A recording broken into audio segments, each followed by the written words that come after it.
کیا ہو گیا آپ لوگوں کی سوچوں کو؟ اس جدید دور میں پرانی صدیوں کی سوچیں لیے بیٹھے ہو؟ بات سوچ کی نہیں ہے، بات ہمارے عقیدے اور مذہب کی ہے علامہ صاحب۔ حاجی صاحب، آج ہمیں بھی کچھ سمجھائیں کہ آپ کا عقیدہ اور مذہب کیا بتاتا ہے تاکہ ہمارے علم میں اضافہ ہو جائے۔ دیکھیے علامہ صاحب، اس لڑکے وہ امر سنگھ کا ہماری محافل میں آ کر نعتیں پڑھنا، یہ لنگر تقسیم کرنا، ہمارے مسلمان بھائیوں کی مدد کرنا، یہ سب غلط ہے۔ ہمارا مذہب اس کی اجازت نہیں دیتا، کیونکہ وہ غیر مسلم ہے، کافر ہے، مرتد ہے۔ حاجی صاحب، کسی کے کافر اور مرتد ہونے کا فیصلہ کرنے والے میں اور آپ کون ہیں؟ امر سنگھ اللہ کا بندہ ہے، اللہ کی مخلوق ہے۔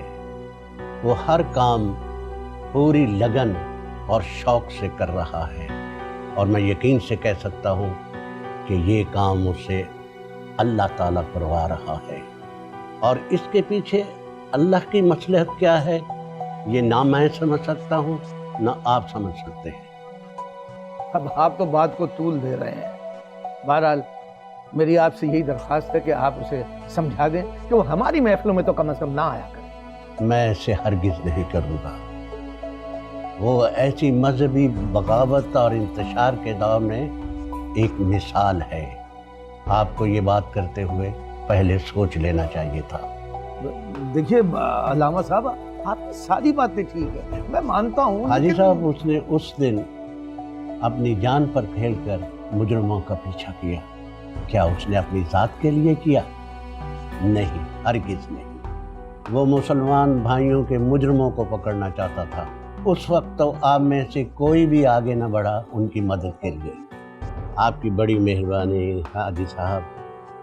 آپ اپنی نفرت کے زہر میں ڈوبی ہوئی باتوں سے کسی فرشتہ صفت انسان کی زندگی کو اجیرن نہ بنائیں۔